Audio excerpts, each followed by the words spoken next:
विक्रम पांडे जी, मिर्जापुर। श्री हरिवंश महाराज जी। राधा वल्लभ श्री हरिवंश महाराज जी, आपके चरणों में कोटि कोटि प्रणाम। महाराज जी, आपका सत्संग सुनता हूँ और कृपा का अनुभव है। महाराज जी मेरा प्रश्न है कि आपसे सारी दुविधाओं और समस्याओं का समाधान प्राप्त होने के बाद भी महाराज जी आपकी बातें जीवन में उतारने में असमर्थ हो रहा हूँ। महाराज जी इसके लिए असमर्थता इसीलिए कि भजन नहीं है। अगर भजन रूपी अध्यात्म बल हो तो समर्थ हो जाओगे। कौन सी कठिन बात है, आप हमें बताओ, क्या कठिन बात है? महाराज जी, मैं जब पिछले बार आया था तो अवलो नसानी अपना नसीहों का संकल्प आपसे कहा था टूट जाता है, तो आपने कहा था कि मतलब बड़ा वृक्ष होता है ना, जब वो आंधी में उखड़ जाता है तो महीनों हरा भरा दिखाई देता है, लेकिन उसकी जड़ नहीं होती। समझ रहे हो ना? ऐसे अनेक जन्मों से हमारे संस्कार गलत हो चुके हैं। अब हम शरणागत हैं, माने उनकी जड़ उखड़ गई है और हरे भरे कई महीनों तक दिखाई देंगे। तो ये हो सकता है कि कई वर्षों तक आपकी शिथिल साधना होने के कारण आपको विषय आकर्षण करके भ्रष्ट कर दे, लेकिन विश्वास करो, आप शरणागत हो, आप भगवान के जन हो, एक दिन विजय प्राप्त करोगे। ये दृढ़ विश्वास रखो और नाम जप करते रहो और जितना बच सकते हो बचते रहो। जब ना बचने की बात आवे तो ऐसे हो जाओ भगवान से, आप मुझे बचा लो, हमारी बात मानो। ऐसा करना, जहां कहीं गलत हो रहा हो तुम्हारे जीवन में और तुम अपने को न रोक पा रहे हो, वहां से हाथ उठा दो। हे भगवान, आप देखना, अब आप संभाल लेना, मेरी सामर्थ्य नहीं है, मुझे आपकी माया प्रचंड है, घसीटती जा रही, मैं गलत जा रहा हूँ प्रभु, मैं जान रहा हूँ कि मैं गलत हूँ, लेकिन मैं नहीं रुक पा रहा हूँ प्रभु, हम पर वो जरूर बल देंगे, वो कोई ऐसा रास्ता बना देंगे कि आप निकल जाओगे। समझ रहे हो ना? लेकिन आप जानबूझ करके गिरोगे तो फिर नहीं, फिर तो पड़े ही रहोगे वहीं। जानबूझ करके अगर जहर खाओगे तब तो मर ही जाओगे। अगर कोई धोखे से जहर खवाएगा तो भगवान बचाने का चांस है। मीरा जी को जहर पिलाया तो बच गए ना, लेकिन जानबूझ के जहर खाओगे तो मर ही जाओगे। फिर ये जहर से भी विषैला है विषय, बहुत जन्मों से भोगते आ रहे हैं। तो जहां अब लगता है कि हम गलत काम नहीं करेंगे, अवसर मिला तो फिर गलत कर बैठते हैं, तो फिर परमार्थ से निराशा आ जाती है। सबसे ज्यादा घाटे की बात यह होती कि हमसे गलती हो गई तो वो गलती क्या करेगी, इधर का उन्नति मार देगी, मन ही नहीं लगेगा भजन में, सत्संग में, साधु महात्माओं की बातों में, मन ही खराब हो जाएगा, फिर हमारा जीवन बर्बाद हो जाएगा। गलती हो जाना उतना भयानक नहीं जितना गलती का परिणाम भयानक है। वो हमारे अंदर उत्साह ही खत्म कर देता है भजन का। यार क्या इतने महीने से कर रहे हैं, भ्रष्ट हो गए, अब क्या होगा, ये कर देता है। वो अध्यात्म से हीन बना देता है। तो हमें लगता है बचने की कोशिश करो, मनुष्य जीवन बड़ा दुर्लभ है, इसी जन्म में भगवत प्राप्ति हो जाए। जहां गिरने को, हमारी एक एक बात पकड़ लो, जहां गिरने के चांस हो, आप संभल ना सकते हो, वहां से हो जाना, अंदर से भगवान वो तुरंत संभाल लेंगे। गिरोगे तो उनकी गोद में गिरोगे। जन अवगुण प्रभु मान न काऊ, दीन बंधु अति मृदुल स्वभाव। बहुत दीन बंधु करुणा में भगवान है, अपने जन के अपराध गिनते ही नहीं है।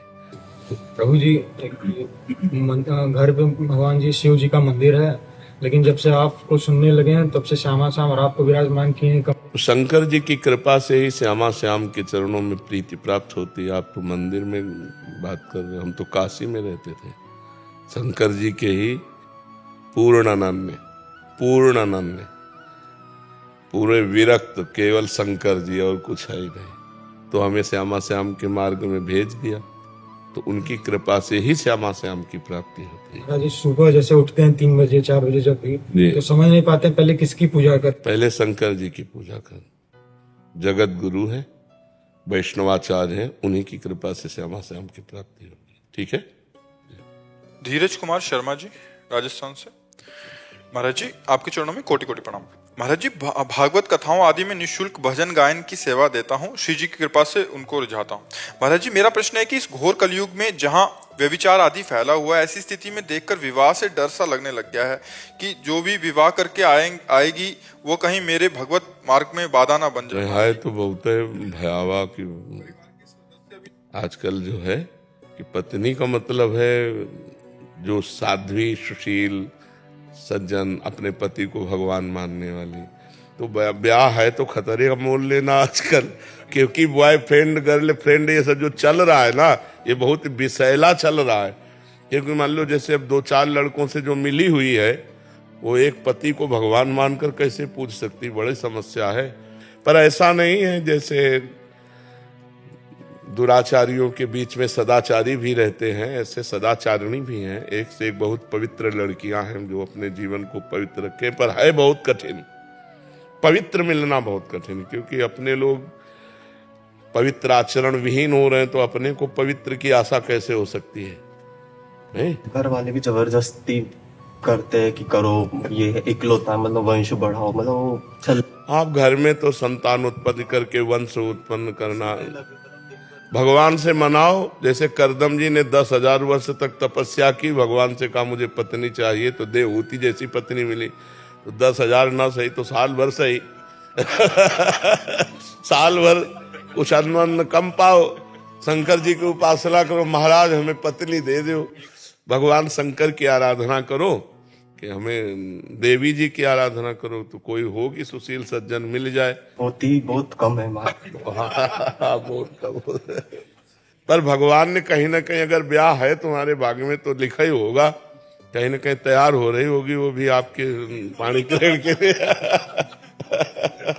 ऐसा हो श्री जी की इच्छा समझ के ही बस चलता रहे कि बस अब जैसी उनकी इच्छा। हाँ बिल्कुल बिल्कुल। बकाया आपका जो प्रश्न है बहुत गंभीर प्रश्न है कि आज सुशील बच्चों को सुशील बच्ची मिलना या सुशील बच्चियों को सुशील बच्चे मिलना बहुत दुर्लभ बात हो गई, क्योंकि स्कूलों में नए नए बच्चे जो थोड़ा अच्छे, वो भी मतलब भ्रष्ट मार्ग में जा रहे हैं, जैसे नशा करना, गर्लफ्रेंड बॉयफ्रेंड बनाकर व्यभिचार करना, ये सब बहुत गंदी बातें हो रही हैं हमारे देश में। पहले हमारे समय में तो था ही नहीं, गर्लफ्रेंड बॉयफ्रेंड था ही नहीं, सिस्टम ही नहीं था, गंदी भावनाएं नहीं थी। अब ये जब से मोबाइल चला ना, तब से गंदी भावना का बच्चों में सृजन हो गया, गंदी गंदी बातें। अब तो लिव इन रिलेशन भी चल गया है, वो तो और भी बुरा है महाराज जी। बिल्कुल बिल्कुल वो नहीं, ये हमारी भारतीय पद्धति नहीं। ये कलयुग का अंतिम चरण है बहुत। अभी तो प्रथम चरण है, 4,32,000 वर्ष का है, जिसमें अभी 5,000 के ऊपर हुआ है, अभी तो 32 पूरे नहीं हुए। अरे भा भ्रष्टाचारा सम संसारा धर्म सुनई नहीं काना, कलिकाल बिहाल की मनुजा ने माने को अनुजा तनुजा। ऐसा मतलब समय कलिकाल का आएगा, कहाँ से कौन से क्या क्या चरित्र हैं, अब कैसे मतलब उसकी व्याख्या कैसे करें। हमारे देश में तो इस बात का प्रमाण है कि एक बार जिससे हाथ मिला लिया आजीवन उससे निर्वाह किया, कभी दूसरी की तरफ आंख उठा के नहीं देखा। ये भारत है, ये भारत है, ये विदेश नहीं है कि आज उसके साथ कल उसके साथ, ऐसा नहीं है। बहुत गंदी बातें विदेश से आई हैं। और देखो सुख भी इसी में है, अपनी पत्नी है, अपना पति है, और आजीवन एक के साथ, तो सुख भी। अब पति को विश्वास नहीं, पत्नी के ऊपर पत्नी को विश्वास नहीं, पति के ऊपर एक घर में रह रहे हैं, अविश्वास से कैसा जीवन। तो आज का समय बहुत विचित्र है, बहुत विचित्र है। भगवान बचावे, किसी को चरित्रवान पति मिल जाए या चरित्रवान पत्नी मिल जाए तो बड़ी कृपा समझो भगवान के। नहीं तो आजकल देखो सब चरित्र विहीन हो रहे हैं, नए नए बच्चे विशेष। तो व्यभिचार प्रवृत्ति तो मलिन प्रवृत्ति है, इसमें कैसे कहा जा सकता है कि हमारी संतान है। वर्ण संकरता फैल रही, पितरों को श्राद्ध तर्पण आदि नहीं मिलेंगे, सब तरह से अधर्म की वृद्धि हो रही है। हमें लगता है सुधार करो भाई, जो सुन रहे हो, अपने चरित्र को पवित्र रखो, अपने जीवन को महान बनाओ। ये सब गंदी बातों से कोई महान नहीं बनता है। दीपा जी दिल्ली से। जय श्री राधे। जय श्री राधे महाराज जी, आपके चरणों में कोटि कोटि प्रणाम। महाराज जी, मैं नौकरी फैमिली सब संभाल रही हूँ, खुद को बहुत बड़ी भक्त तो नहीं कहूंगी, लेकिन कृष्ण मेरे आराध्य हैं। मेरी उम्र 36 वर्ष की हो गई, लेकिन अभी तक अपने जीवन के उद्देश्यों को समझ नहीं पा रही। सब जगह अशांति और उलझन है। अगर मेरा रास्ता गलत है तो सही रास्ता क्या है, और अगर मैं सही रास्ते पे हूं तो इतनी उलझन और अशांति क्यों है?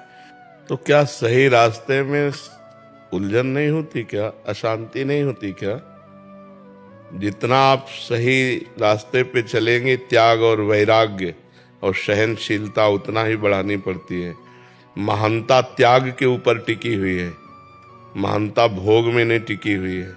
भोगों को शांति नहीं कहते, त्यागात शांति अनंतरम, त्याग में ही शांति की स्थापना है। हमारा लक्ष्य क्या है?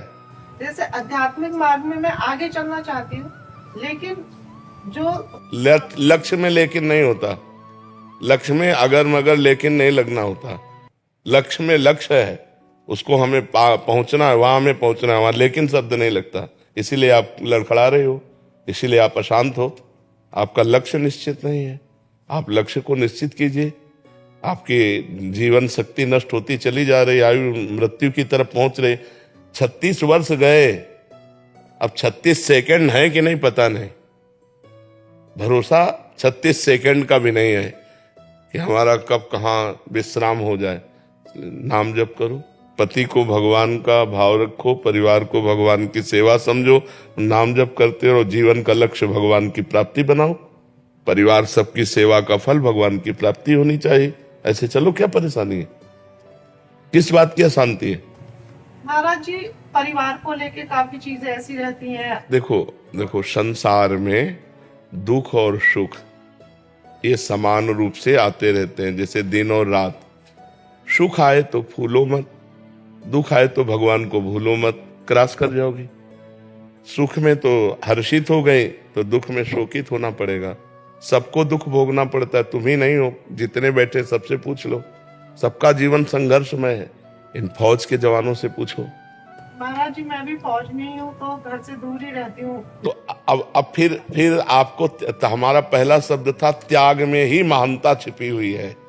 हम इनका संतों जैसा सम्मान करते हैं, क्योंकि जहां तैनात कर दे वहीं जीवन को समर्पित किए हुए हैं। परिवार का राग मिटा करके, अपने शरीर का राग मिटाकर, छाती चौड़ी करके दुश्मनों के सामने जहां भी लगा दिया जाए वहीं तैनात है। वहीं हम इनका बहुत आदर करते हैं, और ये हमारे लिए प्रमाण है इस बात के कि अगर हमको अपने परिवार की सुरक्षा चाहिए, हमको अपने राष्ट्र की सुरक्षा चाहिए, तो हमको त्याग करना पड़ेगा, अपने सुखों का त्याग करना पड़ेगा। फिर अशांति किस बात में? अशांति तब होती है जब हम विरुद्ध चिंतन करते हैं कि काश मैं अपने घर में रहती होती, काश मैं अपने बच्चों के पास। नहीं, विरुद्ध चिंतन नहीं। हमें भगवान ने सौभाग्य दिया राष्ट्र सेवा का। हमारा परिवार, राष्ट्र सम्मानित करेगा परिवार को। जब कोई फौज का जवान शहीद होता है तो हर भारतीय को लगता है कि हमारे परिवार का गया। आप लोगों को पता हो या ना पता हो, हर भारतीय को लगता है कि यार हमारे परिवार का सदस्य गया ये, और किसी न किसी भारतीय का सदस्य तो होता ही है। तो हम नमन करते हैं अपने देश के सैनिकों को, और नमन करते हैं उनको जो संघर्ष करते हुए अपने जीवन को धर्म में चलाते हैं। तो फिर चिंता शोक किस बात की? जब आप आर्मी में हैं, हमारे राष्ट्र सैनिक हैं, तो आपको चिंता किस बात की है? महाराज जी, जैसे मैंने बोला कि कृष्ण मेरे आराध्य हैं, तभी आप बोलते हैं नाम जप करने के लिए, या एक दिनचर्या होती है या इस तरीके की चीजें होती है, तो हम वो फॉलो नहीं कर पाते। काफी चीजें ऐसी होती है। कभी हम आर्मी के जनों को अगर ठीक से प्रवचन सुना हो तो कभी हमने आर्मी के जनों को कोई दिनचर्या नहीं दी है। जो मिले, जब मिले, जैसी परिस्थिति हो उसमें राधा राधा बोलो और डट करके अपने जीवन को राष्ट्र सेवा में लगाओ। कोई नियम नहीं। 2500 भारतीय सैनिक शिष्य हैं, कोई उनके लिए नियम नहीं कि आप 11 माला जपो, आप ये जपो। आप जहां हो, भारतीय सेना में, हमारे राष्ट्र सुरक्षा में हो, आपकी गोली ही माला है। आप उसी समय अपने बहादुर भाव से देश रक्षा के लिए डटे रहो और अंदर से नाम जप करो। जो मिल जाए खाओ, शरीर पोषण करो, राष्ट्र सेवा में समर्पित करो जीवन। चिंता किस बात की है? किस बात की चिंता है? तो महाराज जी, तब लगता है कि सब मुझसे बहुत आगे, मतलब इतने बड़े बड़े भक्त हैं और हम कहीं कुछ नहीं कर पा रहे हैं। क्या कर रहे हैं? अब एक तरफ देखो कि बड़े बड़े भक्तों को, तो राष्ट्र भक्तों को नहीं देखती क्या? राष्ट्र भक्तों का त्याग नहीं देख रहे हो? आप जिस मार्ग में हो उसी मार्ग को पुष्ट करो। राष्ट्र रक्षा के हेतु आपने जीवन अर्पित किया है, तो आप बिल्कुल, भगवान भी आपको देख रहे हैं, सरकार भी हमारी आपको सपोर्ट कर रही है। इसलिए आप चिंता मत करो, खूब नाम जप करो और राष्ट्र सेवा में रहो। ठीक है? हेमलता जी, महाराज जी आपके चरणों में कोटि कोटि प्रणाम। महाराज जी, आप कहते हैं कि मनुष्य को अपने कर्म किसी न किसी रूप में भोगने ही पड़ते हैं। प्रभु, यदि अपनी संतान के द्वारा ही अपमान मिले तो संतान को तो कोई अपराध नहीं बनेगा ना? उसका तो नया कर्म बन नहीं रहा है, दुर्गति उसकी तो होगी। अगर अपने माता पिता को दंड दे रहा है तो माता पिता अपने पूर्व कर्म को भोग रहे हैं और वो नया कर्म कर रहा है। अपने माता पिता को धर्म विरुद्ध आचरण करके दुख दे रहा है तो उसकी दुर्गति तो होगी। समझ पा रहे? इसके लिए क्या कर सकते हैं प्रभु? भगवान से प्रार्थना करो कि उसकी बुद्धि शुद्ध हो, नाम जप करके उसको दीजिए। 2 माला 4 माला नाम जप कीजिए और भगवान से प्रार्थना करके उसको दीजिए, उसकी बुद्धि शुद्ध हो जाए तो अपराध काहे को करेगा। प्रभु, वो खुद नाम जप करती है, श्री जी की सेवा भी करती है, बहुत अच्छी है, और मेरी बहन भी है तो वो भी ऐसे ही करती थी। आज वो बहुत दुखी है, तो इसलिए मुझे बहुत डर लगता है उससे। अब नाम जप करें, नाम जप से बुद्धि शुद्ध हो जाएगी। शुद्ध बुद्धि से अपराध नहीं होते, हमको पक्की बात पता है। जब तक नाम जप ठीक से नहीं करोगे तो बुद्धि अपवित्र रहेगी। अपवित्र बुद्धि में दूसरों का अपमान, दूसरों की हिंसा, दूसरों का दुख, ये बना रहता है। माला चलाना कोई खास बात नहीं, भजन करना खास बात है। माला में अंगुली घूम रही है और जबान में नाम जप नहीं चल रहा, मन नहीं लग रहा, तो उसका कोई महत्व थोड़ी। अंगुली चलाने से थोड़ी कोई महत्व है। तो अंगुली चलाओ या ना चलाओ, तुम्हारा मन भगवान के चिंतन में लगना चाहिए तो परिवर्तन होगा।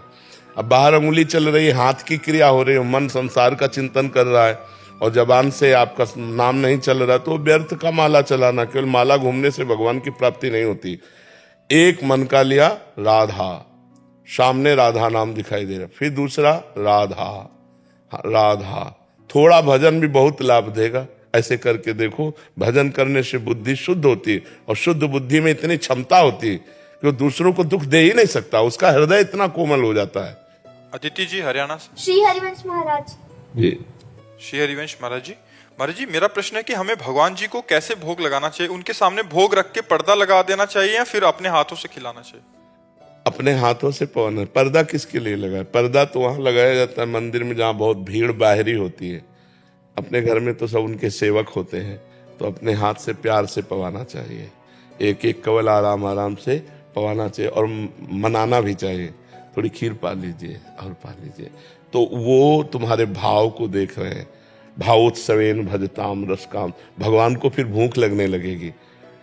वो आपसे प्रार्थना करने लगेंगे कि मुझको अब ये चीज खवाओ, स्वप्न में आके बताने लगेंगे।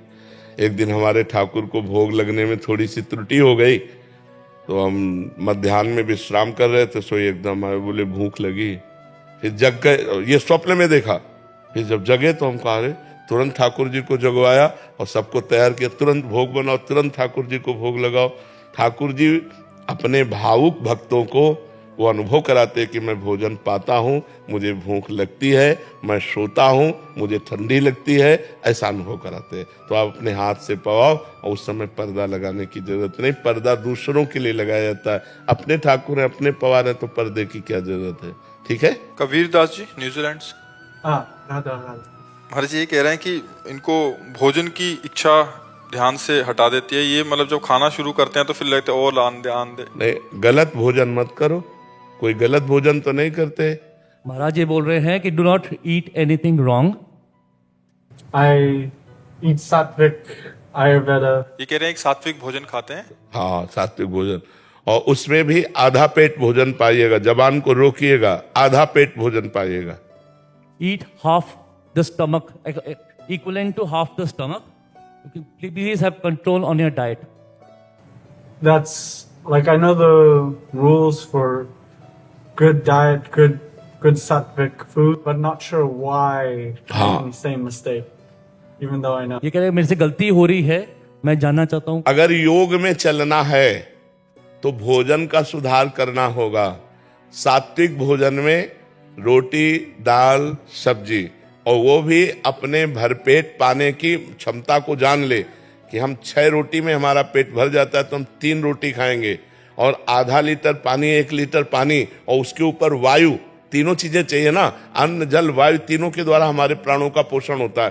तो अगर हमारा पेट 6 रोटी में भर जाता है तो हम 3 रोटी खाएं शेष जल के लिए, और उतना जल पिए कि वायु लेने में, श्वास लेने में हमें भारी ना लगे, और भोजन पाके तुरंत हम आसन में बैठ जाएं, ऐसी हमारी क्षमता हो जी। You should eat to equivalent to half the capacity of your stomach. If the capacity of your stomach is equivalent to 6 rotis, you should have 3, and then you should have layer of water and layer of air. You should leave capacity within your stomach so that it can absorb everything, and then you should dedicate yourself to dhyan. समझ पाए? Understood? You understood? Understood. I've already trying follow. हाँ, अभ्यास। ये rules जानता हूँ मैं, अभ्यास करूंगा उसका। हाँ, आसन पे बैठना जानते हो? पद्मासन या siddhasana? Do you know to sit on asan, padmasan और siddhasana? Yeah, when having bhojan. So. कौन सा आसन जानते हो? पद्मासन लगाओ।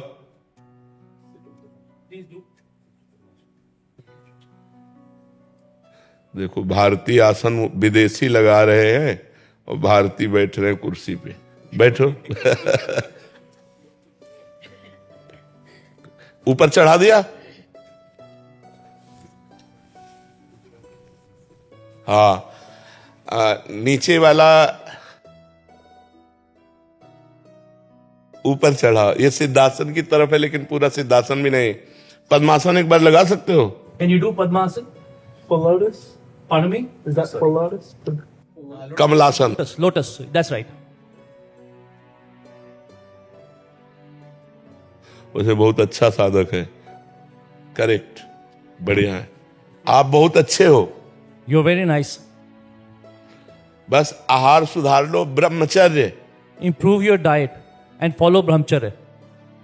ब्रह्मचर्य, Yeah, brahmachari. No girlfriend. Only God, girlfriend. Only God, भगवान girlfriend है. बहुत सुंदर, बहुत सुंदर, Very nice.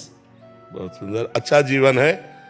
हाँ, कोई ऋषि मुनि की कृपा है आपके ऊपर, क्योंकि विदेश में रहते हुए, विदेश में पैदा होते हुए भारतीय संस्कृति का अब देखो नया बच्चा है, कितने सुंदर सात्विक भाव से चल रहा है। अपने यहाँ नए के बच्चे जो है विदेशी फार्मूला अपना रहे हैं और विदेशी हमारे धर्म को अपना रहे हैं। धन्यवाद आपको।